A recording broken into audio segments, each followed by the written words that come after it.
Do you ever wonder what poor people waste their money on? It's a question that's likely crossed your mind. The cycle of poverty is a complex issue, one that's often exacerbated by poor financial choices. But it's not always about the lack of money. Sometimes it's about the way that money is used, or rather misused. Today, we're going to delve into a topic that might just give us some insights into this cycle. We're going to discuss 7 things that people struggling with financial stability often waste their money on. And these aren't just random observations. These insights come from one of the greatest minds in the financial world, Warren Buffett. Warren Buffett, the Oracle of Omaha, has spent a lifetime understanding the money game. He's seen it all, from the highs of Wall Street to the lows of Main Street, and he's noticed patterns that can help us understand the spendthrift cycle that keeps people in poverty. Buffett's observations aren't about blaming or shaming. They're about understanding and learning. They're about recognizing the traps that make the cycle of poverty so hard to break.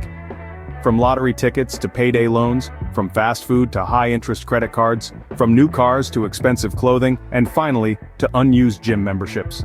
These are the 7 things that Buffett has identified as common money-wasting habits among those struggling financially. Each of these habits in isolation might seem harmless, even normal, but collectively they form a cycle, a spendthrift cycle that keeps people in a state of perpetual financial instability. It's a cycle that's easy to fall into but hard to break free from. But with knowledge and understanding, it's a cycle that can be broken. So are you ready to break the cycle? Are you ready to understand these habits, to see them for what they are?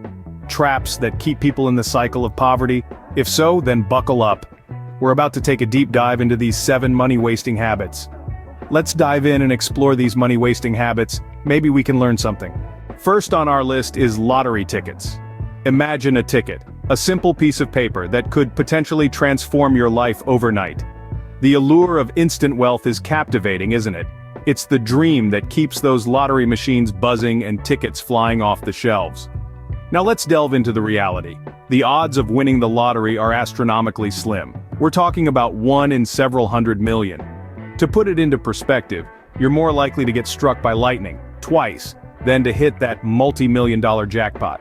Yet despite these daunting odds, people continue to spend a substantial chunk of their hard-earned money on lottery tickets. Consider this, the average American spends about $200 a year on lottery tickets. That might not sound like much at first, but over a lifetime it adds up to a staggering amount that could have been put to much better use. For instance, if that $200 was instead invested annually in a simple index fund with an average annual return of 7%, after 40 years, you'd have close to $50,000. That's without considering the power of compound interest, which could make this number even larger. Suddenly the allure of the lottery doesn't seem quite as shiny, does it? It's crucial to understand that the lottery, at its core, is a form of gambling. It's a game of chance with no guarantee of a return on your investment. In fact, it's more often a surefire way to lose money. It's a tantalizing trap that preys on the hope of instant wealth. But in reality, it's a road that often leads to financial detriment. So, the next time you're tempted to buy a lottery ticket, think about the better alternatives for that money. Think about how it could be invested or saved for a secure future. Remember, wealth is not typically built overnight. It's accumulated slowly, steadily over time. Chasing instant wealth often leads to consistent poverty. So, let's break the cycle and start making smarter choices with our money. It's time to play the long game because that's where the real winnings lie. Next up is payday loans. Payday loans, also known as cash advances, are short-term, high-interest loans that are typically due on your next payday. They're generally sought after by individuals who find themselves in a financial conundrum and require quick cash relief. Here's how they work. Let's say you're faced with an unexpected expense and you're short on cash. You go to a payday lender who agrees to lend you, for instance, $200 until your next paycheck. They give you the cash, you write them a check for the loan amount plus a fee, and they agree to cash it on your next payday. Sounds simple enough, right? But here's where things get tricky. The interest rates on these loans are astronomical. We're not talking about a few percentage points here. We're talking about annual percentage rates that can reach over 300%. Yes, you heard that right, 300%. So you borrow that $200, and by the time your next payday rolls around, you owe, let's say $260. But what if your paycheck isn't enough to cover all your expenses plus the loan? You're left with no choice but to roll over the loan for another pay period, incurring more fees and interest. This is the payday loan debt cycle. It's a dangerous trap that can keep you in perpetual debt, living paycheck to paycheck, struggling to break free. It's like being stuck in quicksand. The more you struggle, the deeper you sink. The truth is, payday loans are designed to be difficult to pay off. They're not a solution to financial problems. They're a band-aid that only makes the wound fester. They prey on the financially vulnerable, those who are desperate and see no other option. So the next time you're tempted to take out a payday loan, remember this: it's a trap. There are other options available. Credit unions, emergency savings, even negotiating with your creditors. When you're in a hole, stop digging. Number 3 on our list is fast food. Ah, the allure of instant gratification. We've all been there. The long day at work, the sizzling aroma of fries wafting through the air, the convenience of a ready meal in minutes. But let's examine the real cost of that convenience. First, let's look at the financial aspect. The average American spends over $3,000 a year on fast food. That's more than the cost of a round-trip flight to Paris. Now consider the cost of buying groceries and cooking at home. With the same amount, you could feed a family of 4 for months. The math is simple, but the habit is hard to break. But the financial costs are just the tip of the iceberg. Delving deeper, we discover the long-term health costs associated with a fast food diet. Obesity, heart disease, diabetes. These are just a few of the potential health issues you could face down the line. The cost of medical bills and treatments far outweighs the convenience of a quick burger and fries. Not to mention the priceless cost of a reduced lifespan and diminished quality of life. In the words of the great Warren Buffett, the chains of habit are too light to be felt until they are too heavy to be broken. Breaking the fast food habit is no easy task, but it's a crucial step towards financial and physical health. So next time you're tempted by the golden arches or the siren call of the pizza delivery guy, think about the real cost. Consider making a meal plan, or even just swapping out one fast food meal a week for a home-cooked one. Small changes can make a big difference in your budget and your health. In the grand scheme of things, the convenience of fast food is a fleeting pleasure. The benefits of a healthier, financially savvy lifestyle, on the other hand, are lasting. Your wallet and your health will thank you for skipping the drive-through. Scene script. 4th on our list is high-interest credit cards. Now, there's nothing inherently wrong with credit cards. In fact, they can be a useful tool for building credit and even earning rewards. However, problems arise when credit cards are not used judiciously. Let's delve a little deeper into this. Let's say you go out and buy a shiny new gadget that costs $200. You don't have the cash on hand, so you decide to charge it to your credit card. Now, if this credit card has a high interest rate, say around 20%, and you're only making the minimum payments, you're going to find yourself in a trap that's hard to escape from. You see, when you make only the minimum payment on your credit card, most of your money goes towards paying off the interest, not the principal. This means that your $200 gadget can end up costing you much more in the long run. Let's put this into perspective. If you're making a minimum payment of $20 per month on a $200 balance, it will take you about 11 months to pay it off. And that's not even taking into account the interest you've accumulated over that time. When you factor in the interest, you could end up paying close to $240 for your $200 gadget. That's an extra $40 for nothing more than the privilege of borrowing money. What's worse is that this cycle can easily repeat itself, leading you deeper and deeper into debt. And once you're in this cycle, it can be incredibly hard to break free. So, how can you avoid this trap? First and foremost, always try to pay off your credit card balance in full each month. If you can't do that, at least pay more than the minimum payment. This way, you're chipping away at the principal, not just the interest. And, if possible, try to avoid high-interest credit cards altogether. Remember, credit cards are a tool, not a crutch.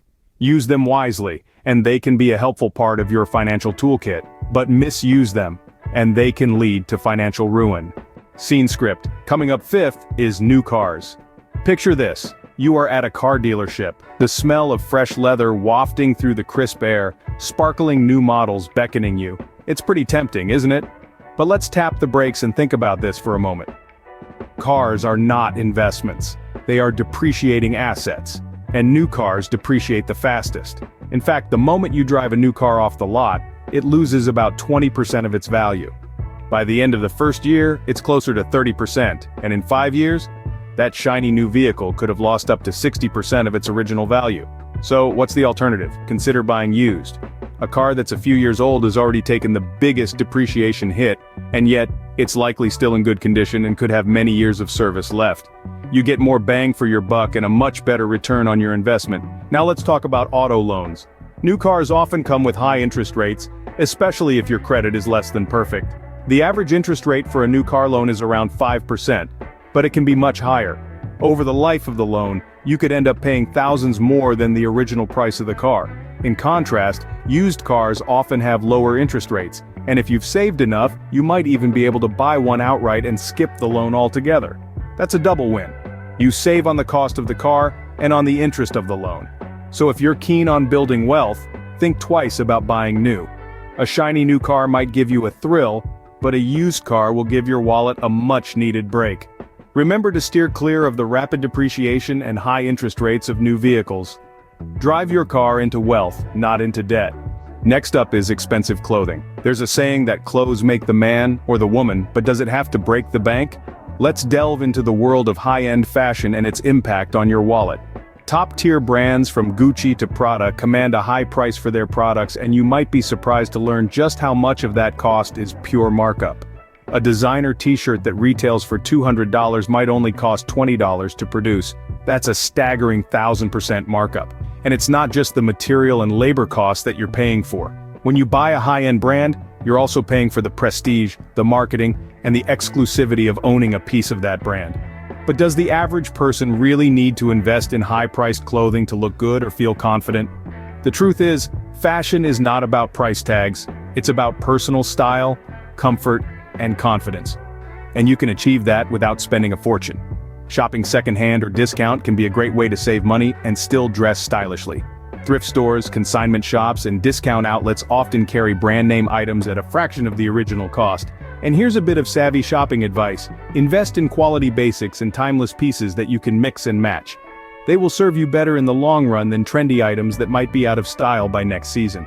Societal pressures to wear expensive brands are real, but remember, it's not worth straining your finances. There is no shame in being a budget-conscious shopper. In fact, it's a smart financial move. The bottom line is, don't let your clothing choices put you in debt. You can look good and feel good without overspending on expensive brands. After all, the most valuable accessory you can wear is financial freedom. Dress for success, but don't go broke doing it. Finally, we have unused gym memberships, a common money pitfall that many fall into. On average, gym memberships can cost anywhere from $50 to $100 per month. That's $600 to $1,200 a year. Yet, it's surprising how often these memberships go unused.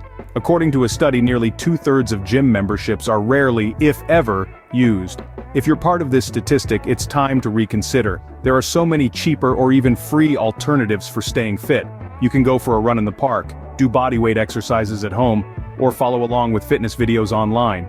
Not only will these save you money, they also offer flexibility to fit into your schedule. Remember, it's not about having a gym membership, it's about leading an active lifestyle. So before you let that gym membership burn a hole in your pocket, think twice. Stay fit financially and physically. So those are the 7 things poor people often waste their money on. The spendthrift cycle, lottery tickets, payday loans, fast food, high-interest credit cards, new cars, and expensive clothing. Let's all make wiser financial choices. Remember, the first step to wealth is making wise financial choices. Thanks for watching.